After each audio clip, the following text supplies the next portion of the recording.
જય શ્રી કૃષ્ણ, રાધે રાધે. ઓમ ગણેશાય નમઃ. બોલો ભોળાનાથની જય. મિત્રો, આજે આપણી શ્રાવણના પહેલા સોમવારના દિવસે 16 સોમવારની વાર્તા કરીએ. 16 સોમવારની વાર્તા, વ્રતની વિધિ. શ્રાવણ માસના દર સોમવારે શિવજીના મંદિરે જઈ ભાવપૂર્વક અને શ્રદ્ધાપૂર્વક શંકર પાર્વતીની પૂજા કરવી. તે દિવસે એકટાણું કરી વ્રતની પાવન પવિત્ર કથા સાંભળવી. 16 સોમવારની વાર્તા. કૈલાશ પર્વત પર શંકર પાર્વતી બેઠા બેઠા સોગઠાબાજી રમે છે. રમત જામી છે, પણ કોઈ હારતું નથી, કોઈ જીતતું નથી. એટલામાં તો તપોધન નામનો એક બ્રાહ્મણ ફરતો ફરતો ત્યાં આવ્યો. એને જોઈને શિવજી કહેવા લાગ્યા કે હે બ્રાહ્મણ, તું જ કહે કોની હાર થઈ અને કોની જીત થઈ. ખોટું બોલીશ તો તારું બ્રહ્મત્વ લજવાશે. એટલું કહીને શિવજીએ પાસા નાખ્યા. ત્યારે શિવજીના કોપથી અતિશય ડરી ગયેલો બ્રાહ્મણ બોલ્યો કે શિવજી જીત્યા અને પાર્વતીજી હાર્યા. બીજી વાર પાર્વતીએ પાસા નાખ્યા ત્યારે પણ બ્રાહ્મણ એમ જ બોલ્યો. હવે શિવજીનો વારો આવ્યો. શિવજીએ પાસા નાખ્યા ત્યારે પણ બ્રાહ્મણ બોલ્યો કે શિવ જીત્યા, પાર્વતીજી હાર્યા. 3 વાર બ્રાહ્મણને ખોટું બોલતા જોઈ પાર્વતીજીના ક્રોધનો પાર ન રહ્યો. એમણે બ્રાહ્મણને શ્રાપ આપ્યો કે જા, તારા અંગે અંગે રક્તપીતીઓ કોડ ફૂટી નીકળશે. શ્રાપ આપતા જ બ્રાહ્મણના શરીરે કોડ નીકળવા લાગ્યો, પરુ વહેવા લાગ્યું. બ્રાહ્મણ તો પોતાના ભાગ્ય પર આંસુ સારતો કૈલાશ પરથી નીચે ઉતર્યો. રસ્તામાં એક ગાય મળી. ગાયને વાંચા ફૂટતા પૂછ્યું કે હે બ્રહ્મદેવ, ક્યાં જાઓ છો? બ્રાહ્મણ બોલ્યો કે પાર્વતીજીએ મને શ્રાપ આપ્યો છે, એના નિવારણ માટે જાઉં છું. ત્યારે ગાય બોલી કે હે ભૂદેવ, મારી પીડા પણ સાંભળતા જાઓ. દૂધથી મારા આંચળ ફાટું ફાટું થાય છે, પણ કોઈ મારું દૂધ મોઢે લગાડતું નથી. વાછરડા લવારા ધાવતા નથી. અરે રે, મારા એવા તે કયા પાપ હશે? તમે મારા દુઃખનું નિવારણ પૂછતા આવજો. ત્યાંથી આગળ જતાં એક પંચકલ્યાણી ઘોડો સામે મળ્યો. શ્રાપની વાત સાંભળીને કહેવા લાગ્યો કે હે બ્રહ્મદેવ, મારી પીઠ પર હીરા મોતીના પલાણ છે, પણ કોઈ મારા પર સવારી કરતું નથી. મારા કષ્ટનું નિવારણ પૂછતા આવજો. આગળ જતાં બ્રાહ્મણને થાક લાગ્યો. એ એક આંબા નીચે વિશ્રામ કરતો બેઠો. પાકી કેરીઓ જોઈને એને ખાવાની ઈચ્છા થઈ. ત્યાં જ આંબાની વાંચા ફૂટી. આંબો કહેવા લાગ્યો કે હે ભૂદેવ, જાઉં છું તો મારું કષ્ટ પણ સાંભળતા જાઓ. મારા ફળ કોઈ ખાતું નથી, ખાય છે તે મૃત્યુ પામે છે. તે મારા શ્રાપનું નિવારણ પૂછતા આવજો. આગળ જતાં બ્રાહ્મણને તરસ લાગી. એ પાણી પીવા તળાવે ગયો. તળાવના કાંઠે એક મગરને રડતો દીઠો. બ્રાહ્મણને જોતાં જ મગર બોલ્યા, હે ભૂદેવ, મારી કાયામાં લાય લાગી છે, અંગે અંગ ફાટી બળતરા થાય છે. નથી પાણીમાં રહેવાતું, નથી કાંઠે રહેવાતું. કૃપા કરીને મારા કષ્ટનું નિવારણ પૂછતા આવજો. ત્યાંથી આગળ અઘોર જંગલમાં ગયો. ત્યાં એક જીર્ણ શીર્ણ શિવાલય જોયું. બ્રાહ્મણે ત્યાં તપ કરવાનો નિર્ધાર કર્યો. જમણા પગના અંગૂઠા પર ઊભા રહીને એણે 4 મહિના સુધી તપ કર્યું. અન્ન, જળ અને ફળ ફૂલનો ત્યાગ કર્યો. ત્યારે શિવજી પ્રગટ થયા. વરદાન માંગવા કહ્યું ત્યારે બ્રાહ્મણ રડતા રડતા બોલ્યો કે મારો કોડ મટાડો. ત્યારે શિવજી બોલ્યા કે સર્વે વ્રતોમાં ઉત્તમ એવું મારું 16 સોમવારનું વ્રત તું કર. એના પ્રભાવે તારા સર્વે દુઃખ ટળશે. બ્રાહ્મણ બોલ્યો કે કૃપા કરીને મને એ વ્રતની વિધિ જણાવો. શિવજીએ વ્રતની વિધિ જણાવી. શ્રાવણ માસના પ્રથમ સોમવારે સૂતરના દોરાની સેર લઈ 4 ગાંઠ વાળવી. પીળા પટ્ટે દોરો બાંધી મારા દર્શન કરી વાર્તા સાંભળવી. પછી એક ટાણું કરવું. કાર્તક માસના અજવાળિયામાં વ્રત પૂરું થાય ત્યારે 4.25 શેર ઘઉંનો લોટ, 1.25 શેર ઘી, 1.25 શેર ગોળ લઈ તેના લાડવા કરવા. લાડુના 4 ભાગ કરી, એક ભાગ મારા પૂજારીને, બીજો ભાગ રમતા બાળકને, ત્રીજો ગાયના ગોવાળને આપવો અને ચોથાથી કીડિયારું પૂરવું. રાત ન રાખવો. આ રીતે ઉજવણું કર્યા પછી તારી કાયા કંચન વર્ણી થશે. કર્ષાશ્રુ સારતા બ્રાહ્મણ ગદગદ કંઠે ગાય, ઘોડો, આંબો અને મગરને યાદ કરી એમના કષ્ટનું નિવારણ પૂછ્યું. ત્યારે શિવજી બોલ્યા, હે તપોધન, આ ગાયનો આગલો ભાવ એક સ્ત્રીનો હતો. એણે ધાવતા બાળક તરછોડેલા. એ પાપના પ્રભાવે આ જન્મે કોઈ તેનું દૂધ પીતું નથી. તું એને દોહીને એ દૂધ મારા લિંગ પર ચડાવજે, તેનાથી તેના કષ્ટનું નિવારણ થશે. પછી શિવે ઘોડાના પાપ વિશે જણાવતા કહ્યું કે એ ઘોડો કયા ભવે એક ધૂર્ત શેઠ હતો. જૂઠી વાણી અને જૂઠા ત્રાજવા કાટલાથી ગરીબોને ઠગીને પાપના પોટલા બાંધ્યા. કંઈકને વ્યાજના દરિયામાં ડૂબાવ્યા. એ પાપના લીધે એની આવી દશા થઈ છે. તું મારું નામ લઈ એના પર સવારી કરજે, તેથી સર્વે સુખ થશે. ત્યારબાદ શિવ બોલ્યા કે આંબો ગયા જન્મે કપટી કંજૂસ હતો. સાચા ખોટા કરી ધનના ભંડાર ભર્યા, પણ પાઈનું પુણ્ય ન કર્યું. એના ધડ નીચે ધનના 4 ચરુ છે. એ ચરુ તું કાઢીને પુણ્યના કાર્યો કરજે. એ પુણ્યના લીધે આંબાની કેરી અમૃત જેવી થશે. છેલ્લે ભગવાન શિવ મગરના દુઃખનું નિવારણ જણાવતા બોલ્યા કે એ મગર ગયા જન્મે મહાજ્ઞાની બ્રાહ્મણ હતો. 4 વેદ અને સકળ શાસ્ત્રોનો જ્ઞાતા હતો, પણ કોઈને જ્ઞાન ન આપ્યું. આવક જવાના ભયે જ્ઞાનનો સંગ્રહ સ્વાર્થ માટે કર્યો. એ જ્ઞાન આ જન્મે એને રૂએ કાઢી બળતરા કરે છે. તું એની આંખે બીલીપત્ર અડાડી પ્રસાદ આપજે, એટલે એની બળતરા દૂર થશે. ભગવાન શિવને દંડવત પ્રણામ કરી બ્રાહ્મણ પાછો ફર્યો. પ્રથમ મગરના કષ્ટનું નિવારણ કર્યું. મગરે એને જ્ઞાન આપ્યું. જ્ઞાન આપવાથી મગરની મુક્તિ થઈ. પછી આંબા પાસે જઈને બ્રાહ્મણે ધનના 4 ચરુ કાઢ્યા. તરસ્યાને પાણી અને ભૂખ્યાને અન્ન દેવાનો સંકલ્પ કરતાં જ આંબાના ફળ અમૃત સમાન થયા. આગળ જતાં ઘોડો મળ્યો. મહાદેવનું નામ લઈ બ્રાહ્મણે સવારી કરી તો ઘોડાનું કષ્ટ દૂર થયું. પછી ગાય મળી. બ્રાહ્મણે એનું દૂધ દોહીને શિવલિંગ પર અભિષેક કર્યો તો તરત જ વાછરડા ગાયને ધાવવા લાગ્યા. બ્રાહ્મણ હરખાતો ઘેર આવ્યો. પવિત્ર શ્રાવણ માસ આવતા વ્રત કર્યું. કાર્તક માસે ઉજવણું કર્યું તો એની કાયા કંચન વર્ણી થઈ ગઈ. જ્ઞાનના તેજથી એનું મુખ જંગારા મારવા લાગ્યું. એક દિવસની વાત છે. નગરના રાજાની એકની એક કુંવરી કનકલતાનો સ્વયંવર રચાયો. દેશો દેશના રાજાઓ કુંવરી વરવા આવ્યા. સ્વર્ગની અપ્સરાની શરમાવે એવી રૂપના અંબા જેવી કુંવરી કનકલતાનો સ્વયંવર રચાયો. કનકલતાને વરવાની સૌ રાજાઓની આશા હતી. બ્રાહ્મણ પણ સ્વયંવર જોવા આવ્યો. એક ખૂણે ઊભો રહ્યો. સમય થતાં કનકલતા સોળે શણગાર સજીને આવી. એની સાથે એકથી એક એવી દાસીઓ હતી. આગળ હાથણી કળશ લઈને ચાલતી હતી.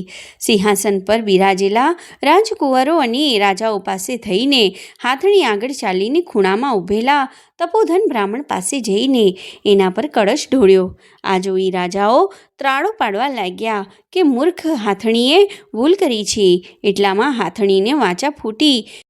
એ બધા સાંભળે એવા બુલંદ અવાજે બોલી કે કુંવરી માટે આ વર જ યોગ્ય છે.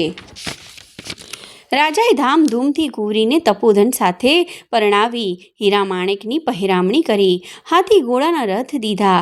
બ્રાહ્મણ સમજી ગયો કે કહો ના કહો આ 16 સોમવાર વ્રતનો જ આ પ્રભાવ છે. રૂપાળી કુંવરી સાથે બ્રાહ્મણ તો સુખી મહેલમાં રહેવા લાગ્યો. રાજાને કોઈ પુત્ર ન હોવાથી રાજગાદી પણ એને જ મળી. એવામાં પવિત્ર શ્રાવણ માસ આવ્યો. બ્રાહ્મણે નિયમ પ્રમાણે 16 સોમવારનું વ્રત કર્યું. વ્રત પૂર્ણ થયે ઉજવણાની તૈયારી કરી અને રાણી કનકલતાને ઉજવણાની બધી વિધિ વિગતે સમજાવી. રાણીએ વિચાર કર્યો કે એકલા લાડુ તે કાંઈ ભાવતા હશે. એણે તો ભાતના ભોજન બનાવ્યા. રાજાનો વૈભવ ભોગવતો બ્રાહ્મણ દરબારમાંથી આવ્યો અને લાડુના પ્રસાદના બદલે મેવા મીઠાઈ જોઈ કોપાયમાન થયો. ગડગડા અવાજે શિવજીની માફી માંગવા લાગ્યો. ચોથા ભાગનો લાડુ પ્રસાદમાં લઈ વ્રત ઉજવ્યું. આ બાજુ મહાદેવ રાણી કનકલતા પર ક્રોધિત થયા અને સપનામાં તપોધનને આદેશ આપ્યો કે કનકલતાને કાળા વસ્ત્રો પહેરાવી દેશવટો આપ. એણે મારું વ્રત તોડ્યું છે. તપોધને શિવજીની આજ્ઞા પ્રમાણે રાણીને દેશવટો આપ્યો. રાણી આજીજી કરતી રડવા લાગી, પગે પડવા લાગી, પણ તપોધન ચલિત ન થયો. રાણીને હર પાર કરી. ભૂખી તરસી લથડિયા ખાતી કનકલતા એક ગામમાં આવી અને ગામને પાદરે ઝૂંપડામાં રેતીઓ કાતતી ડોસી પાસે પાણી માંગ્યું. ડોસી ઘણી દયાળુ હતી. રાણીને ખાવા રોટલો અને પીવા પાણી આપ્યું. રાણીએ રહેવા આશરો માંગ્યો તો ડોશીએ હા પાડી. એ તો ડોશીના ઘરમાં છાણ વાસીદું કરવા લાગી, પણ રાણીના પગલાં પડતા જ ડોશીનો રેટિયો તૂટી ગયો. ડોશીએ તો રાણીને ધક્કા મારીને કાઢી. રડતી કકડતી ભાગ્યને દોષ દેતી રાણી એક ઘાંચણના ઘેર ગઈ અને અડધા રોટલાના બદલામાં બધું કામ કરવા તૈયાર થઈ. મફતના ભાવે દાસી મળે તો કોણ ના પાડે. ઘાંચણે તો રાણીને રાખી લીધી. ત્યાં તો એનો ધણી માંદો પડ્યો. ધાણી બંધ થઈ ગઈ. બળદનો પગ ભાંગ્યો. ઘાંચણે તો રાણીને માર મારીને કાઢી મૂકી. પડતી આખડતી રાણીએ એક માલણના બાગમાં પેટ વરાણીએ આશરો લીધો તો બાગમાં બધા ફૂલ કરમાઈ ગયા. માલણે પણ રાણીને કાઢી મૂકી. રાણીની આંખે અંધારા આવવા લાગ્યા. ગળે કાચડી બાજી ગઈ. જીવ નીકળું થવા લાગ્યો. એ તો પાદરે ગઈ. કૂવે પાણી સિંચતી પાણીયારીને પાણી પીવાની આજીજી કરી. એની હાલત જોઈને પાણીયારીને દયા આવી ગઈ. પણ જ્યાં એ પાણી પીવા ગઈ ત્યાં તો એનો ગળો ફૂટી ગયો. પાણીયારીએ રાડ અભાગણી કહીને એને કાઢી મૂકી. રાણીને ખાતરી થઈ ગઈ કે હવે કોઈ એને સંઘરે એમ નથી. હવે તો જંગલમાં જઈને દેહ પાડવો. રાણી તો લથડિયા ખાતી કાંટા કાકરાની વેદના સહન કરતી જંગલમાં ગઈ. રસ્તામાં અંત્રી ઋષિનો આશ્રમ આવ્યો. એ તો ત્રિકાળ જ્ઞાની હતા. તેમણે રાણીને આશરો આપ્યો. જમાડી પછી કહેવા લાગ્યા કે હે બેટી, શાસ્ત્રો કહે છે કે વ્રત ભંગ કરનાર મહાપાપી બને છે. વળી તે તો દેવોના દેવ મહાદેવના વ્રતનો ભંગ કર્યો છે. જેના પર શિવ રૂઠે એને કોઈ જીવન સંગ્રહે. આ સાંભળી લોહીના આંસુ સારતી રાણી બોલી, હે ઋષિ, તમે મારા પિતા સમાન છો. આ પાપમાંથી મુક્તિ થવાનો કોઈ ઉપાય કૃપા કરીને દેખાડો. ત્યારે અંત્રી ઋષિએ રાણીને 16 સોમવારનું વ્રત કરવા કહ્યું. રાણી કનકલતાનું હૃદય પશ્ચાતાપની યાવક અગ્નિમાં બળીને પૂર્ણ કંચન બની ગયું. પવિત્ર શ્રાવણ માસ આવતા જ રાણીએ વ્રત લીધું. વ્રત પૂર્ણ થતાં શ્રદ્ધાપૂર્વક ઉજવણું કર્યું. બોળા શંભુએ પ્રસન્ન થઈને રાણીના સર્વ દોષ માફ કર્યા. રાણીને ઘોર પાપમાંથી મુક્તિ મળી ગઈ. એ જ રાતે રાજા તપોધનને મહાદેવે સપનામાં દર્શન દઈને કહ્યું કે તારી રાણી 16 સોમવારનું વ્રત કરીને પુણ્યશાળી બની છે. માટે તું જા, તેને જઈને એને વાજતે ગાજતે મહેલે લઈ આવ. વહેલી સવારે રાજા તો રાણીને શોધવા નીકળ્યો. પૂછપરછ કરતાં જાણવા મળ્યું કે એક રૂડી રૂપાળી સ્ત્રી ભિખારી જેવી દશામાં જંગલમાં ગઈ છે. રાજા જંગલમાં આવ્યો. અંત્રી ઋષિના આશ્રમે રાણીને જોતા જ બંનેની આંખમાં હરખના આંસુ આવી ગયા. બંને ઋષિના પગે પડ્યા અને વિદાય માંગી. ત્યારે અંત્રી ઋષિએ રાણી કનકલતાની સેવાના બદલામાં અક્ષય પાત્ર આપ્યું. હજારો માણસોની જમાડે તો પણ રાંધેલું અનાજ ન ખૂટે એવું એ પાત્ર હતું. હરખના આંસુ સારતા રાજા રાણી નગર તરફ પાછા ફર્યા. ગામના પાદરે જેનો ગળો ફૂટી ગયો હતો એ પાણીયારી મળી. કનકલતાએ અક્ષય પાત્રમાં જળ લઈ ફૂટેલા ગળા ઉપર છાંટતા જ ગળો સાજો થઈ ગયો. પાણીયારીએ આ ચમત્કારનું કારણ પૂછ્યું તો રાણીએ 16 સોમવારના વ્રતનો મહિમા જણાવ્યો. આગળ જતાં માલણનો બાગ આવ્યો. કનકલતાના પગલાં પડતા જ કરમાયેલા ફૂલો પણ મહેકી ઉઠ્યા. માલણ તો લાડકીની જેમ રાણીના પગમાં પડી ગઈ. એણે વ્રત કરવાનો સંકલ્પ કર્યો. આગળ જતાં ઘાંચણની ઢેલી આવી. રાણીના પગલાં પડતા જ બળદનો ભાંગેલો પગ સાજો થઈ ગયો. ઘાંચીની કાયા કંચન વર્ણી થઈ ગઈ. આ ચમત્કાર જોઈ ઘાંચણ તો રાજી થઈ ગઈ અને વ્રત કરવાનો સંકલ્પ કરવા લાગી. આગળ જતાં રેટીઓ કાતતી ડોશીની ઝૂંપડી આવી. બિચારી ડોશી લમણે હાથે દઈને રડે છે. એની આજીવિકા તૂટી ગઈ. કનકલતાએ રેટિયા પર હાથ ફેરવતા રેટિયો આપમેળે ચાલવા લાગ્યો. ડોશીએ લાખ આશીર્વાદ આપ્યા. ચાલતા રાજા રાણીએ મહેલે આવ્યા. નગરમાં ઢંઢેરો પીટાવ્યો કે આવતીકાલે સૌ નગરજનો મહેલના પટાગણામાં જમવા પધારે. કનકલતાએ અક્ષય પાત્રનું પૂજન કરી સંકલ્પ કર્યો તો 32 શાક અને 33 ભાતના પકવાનના થાળ ભરાવા લાગ્યા. જેમ નગરજનો આવતા ગયા તેમ પીરસાતું ગયું. સૌ અલૌકિક સ્વાદના વખાણ કરતા આંગળા ચાટવા લાગ્યા. સૌ જમી રહ્યા પછી રાજા રાણી જમવા બેઠા ત્યારે રાણી બોલી, મારે તો આજે મહાદેવનું વ્રત છે. કોઈ ભૂખ્યું માણસ વાર્તા સાંભળે પછી જ મારાથી એકટાણું કરાય. વાર્તા સાંભળે કોણ? રાજાએ તો સવારે જ જમી લીધું હતું. તત્કાળે પ્રધાનને બોલાવીને આદેશ આપ્યો કે કોઈ ભૂખ્યા માણસને બોલાવી લાવો. પ્રધાન ઘેર પૂછવા લાગ્યો, એક કુંભારના ઘેર સાસુ વહુ ઝઘડતા હોવાથી સાસુ જમી ન હતી. વળી એ 100 વર્ષની ડોશી હતી એટલે ડગલુંય ચાલી ન શકતી. આંખે ભાળતી નહીં, કાને સંભળાતું નહીં, એને જમવા લઈ કોણ જાય? પ્રધાને તરત સુખપાલ મંગાવી અંદર 1.25 મણની તળાઈ પાથરી ડોશીને વાજતે ગાજતે મહેલે લવાઈ. માનપાન આપી ઢોલીએ બેસાડી કનકલતાએ ડોશીના હાથમાં ચોખાના દાણા આપતા મોટેથી કહ્યું કે માં, હું મહાદેવની વાર્તા કહું છું, તમે જય શંકર કહી હોકારો દેજો. કનકલતાએ તો ઘીનો દીડો કરી વાર્તા કહેવા લાગી. ડોશી હોકારા દેવા લાગી.